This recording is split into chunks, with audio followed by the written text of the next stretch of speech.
stage because he has memorized a ton of cowboy poetry in his lifetime, and he memorized a poem called Rudolph's Night Off. And I've asked him if he would come tonight and recite it for you. He's struggling to get around these chairs, and he's bringing a chair. We have not rehearsed this at all, but he's been doing it for years and years. So give a big round of applause for my dad, Larry Hansen.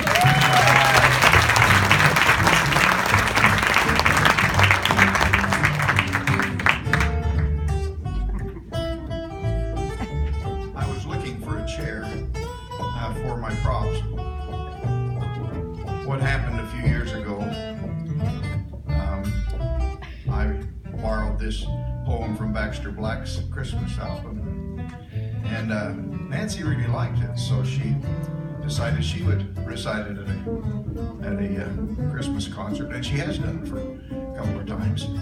So I called her last year and I said, "Hey, how did Rudolph's Night Off do for you?" And she said, "I don't know, they just didn't get it. The group I had just didn't get it." And I said, "Well, maybe if we would put together some props or in some way help them understand what it's about." She said, "Okay, let's try that." So in an effort for everyone to truly understand great poetry, I have some props. Okay, I don't know that I've ever seen these. What do I do? I'll walk you through it. All right. By the way. Any assistance from these gentlemen? Only at one time. Okay.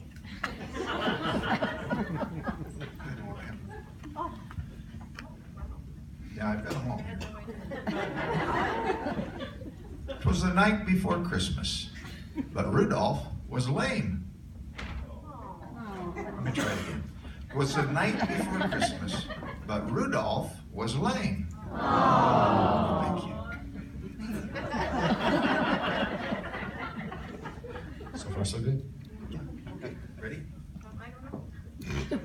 The vet from the North Pole said, "Foot rot's to blame. We'll give him some sulfa.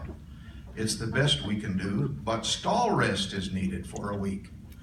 Maybe 2.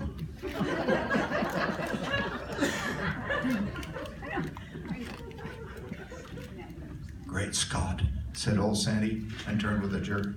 I won't get past Pier.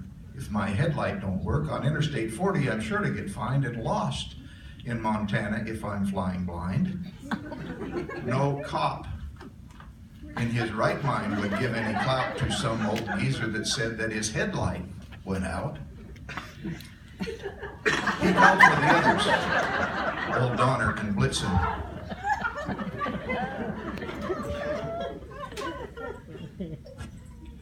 Were there any among them whose nose was transmitsen?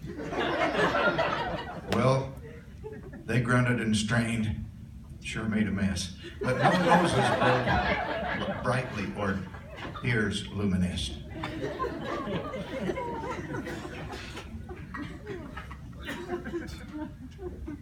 It's bad luck in bunches, said Santa, distressed. I'll just fly Continental, the Red Eye Express. I'll just check the schedule. He reached for his glasses. Oh.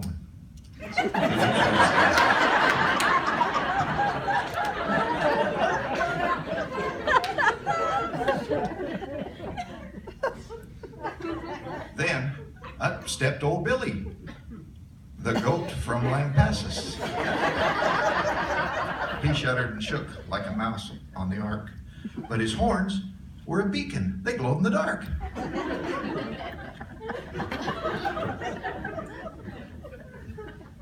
Sandy was thrilled. He said, "Why?" with a smile. I just ate a watch with a radium dial. Where we come from in Texas, they don't have thick hides, so whatever we eat just shows through from inside.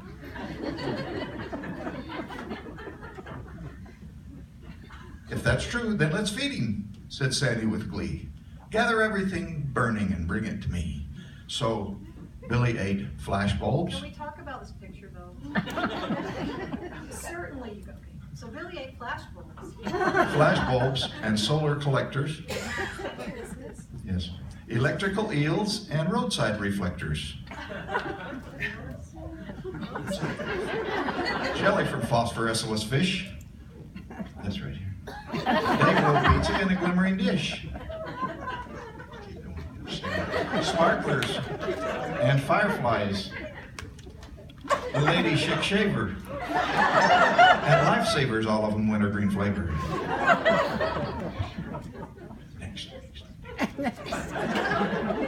Oh, there's the jelly from phosphorescent fish. I'm sorry, I got it. Day glow pizza in a glimmering dish.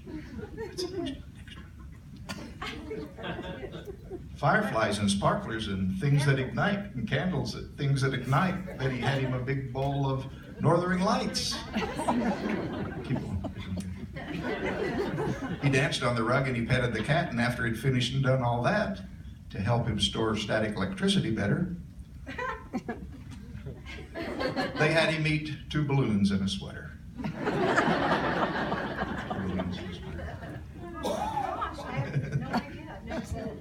His Halloween smile couldn't be better drawn. When he burped accidentally, his high beams kicked on.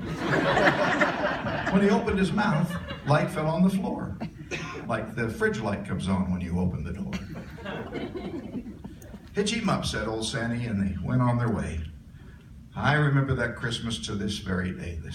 The skies were ablaze with the stars shining bright. They were shooting and falling all through the night. But I realize now, though my fingers are crossed, what I really was seeing was just Billy's exhaust.